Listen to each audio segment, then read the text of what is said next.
and simulate the conditions for the first kind of track that we saw. This is an IFR track traveling at 5. This is the video display, the control panel. That's the ARTS-3 that we used in our STARAN demonstration. The date on this, I recorded this from movie tape back in 1987. The movie tape at that time was practically on its last legs. I'll stop here for a moment. This is the STARAN in the background, and we see there 4 panels. Those have been compressed into the ASPRO unit. This is the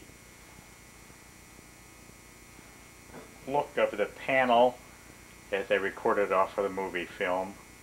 These are targets that are real live targets at this time. They're squawking ident, and we didn't simulate that at all. Now we're in a simulated mode, and we're running about 10 times real time. The update time here is about 1 second. And this is going up here. We're at 30 times real time in this demonstration. This is a close-up view. The data blocks are shown, and you can see that targets are turning. They're following a flight plan, each of them. There are 250 in the system at this time. I tried to get a close-up look here. We have altitude shown there, and there we saw quickly a view of the data block overlap. When data blocks overlap, the conflict is detected and they are moved from one position to the other. We could only move them to 4 directions, so we didn't have an extended movement. Here we see targets moving. Some of them are moving very rapidly and some very slowly, but this kind of a demonstration would be quite difficult in any of our ATC systems today. Here's the data block offset. You'll notice that the data block moves. When we get too many in one system, the thing gets wild and stops working. We're going to go now into conflict detection. There's a conflict being detected on the right. Another one is showing up in the lower left of the screen, and you can see targets are turning as they follow a flight plan.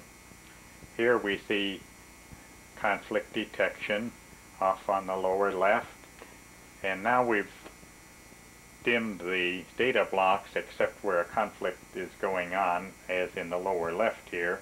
We'll see another one starting up toward the upper center. Another one at the lower left was the result of a turning target, and you'll notice that conflict disappeared quickly. The one that you're seeing here is continuing on. The conflict is not yet over, and we did not program a capability for correcting the motion or doing the resolution. This is another view of the display. Here we have lots of targets, and at this point we're running the targets at 50 times real time. You can see they're moving very rapidly. Again, that represents about 12,500 tracks in a conventional system, tracking of them and then doing the display processing to display them. And we'll see a line on the left side. We said this is the sector boundary, and targets that move across that change their data blocks. This is traffic now moving at 100 times real time, and you can start seeing the turns that are taking place. You can get the idea that it is moving very rapidly by the fact that the trace is so long. And here's a close-up view showing the turns, and we have some data blocks moving into the area, and we'll see that even at this speed, the equivalent of tracking 25,000 tracks, the system goes. Well, to stop the